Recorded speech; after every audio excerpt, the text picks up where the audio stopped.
Today, I'm going to show you how to make Cool Whip cookies.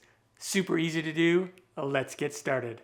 Down below in the description box, you'll find a list of the ingredients and their amounts, but it's really easy to remember.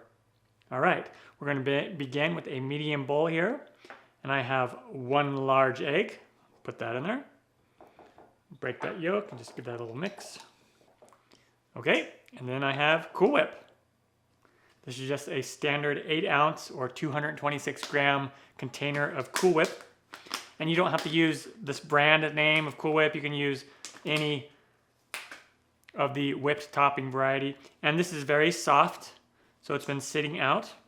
Take this out and put this in there.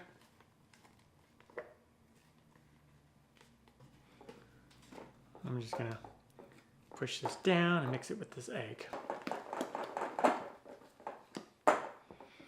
All right, got that in there.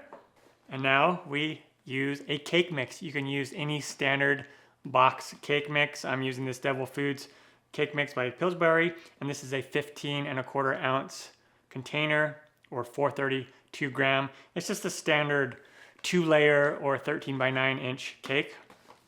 Okay, I'm gonna just put a little bit of that in there. And I'll just start mixing it in.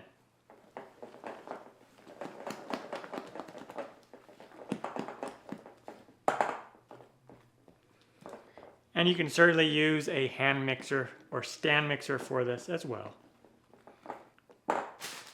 Another thing you can do, you can take a sieve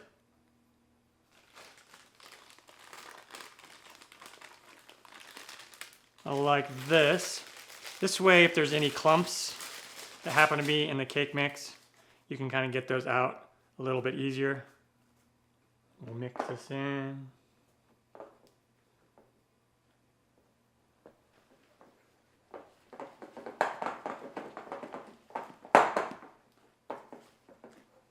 A stand mixer with a paddle attachment works really well for this.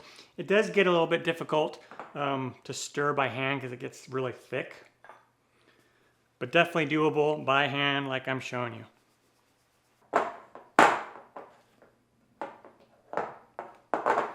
Okay, and now it's going to be thick and extremely sticky. Perfect. And now, kind of move it all together in the middle here. Cover it with some plastic wrap, or you can use a lid if you have a lid for your bowl. And then in the refrigerator it goes, and we're gonna let it chill for about 30 minutes. Once the cookie dough has chilled, I have a bowl of powdered sugar here, and it's about half of a cup. Doesn't have to be exact. And then I'm gonna take a little tablespoon here and come in here and grab some dough. And then we want to roll it into a ball. Now it's gonna be sticky, so what I like to do is just kind of get some powdered sugar in my hands, or you could wear some gloves, and this will help it so it doesn't stick. And we'll get some dough. And you're just gonna roll it in your hands. See? So how the powdered sugar helps it so it doesn't stick. And then we're gonna dip this in powdered sugar and put it on a sheet pan lined with parchment paper or silicone baking mat. Also, preheat the oven to 350 degrees Fahrenheit or 176 Celsius. Another thing you can try is doing a little bit of olive oil or coconut oil, something like that, on your fingers and hands, and that will help it so it doesn't stick as much as well. Okay? A little bit of oil. All right. And this will make about 24 of these cookies. And now I am going to put this in the oven again at 350 Fahrenheit, 176 Celsius, and we'll bake them somewhere between 12 and 18 minutes until they spread out and they're gonna crack. Awesome. On to that step. And when they come out of the oven, they'll look something like this, exactly like crinkle cookies, because that's what these are. It's a type of crinkle cookie. And now what we're gonna do is we're gonna let them sit on the pan and cool for a couple minutes, and then we will come in here and transfer them to a wire rack to cool the rest of the way.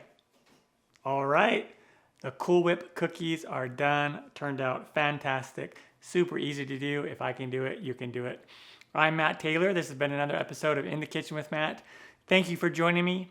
As always, if you have any questions, comments, or requests, put them down below and I'll get back to you as soon as I can. Thumbs up, down the corner, press it. Don't forget to subscribe to my channel and check out my other videos. Take care. Time for me to dive into one of these. Oh yeah. I'm gonna grab this one. Yeah, look at that. Nice.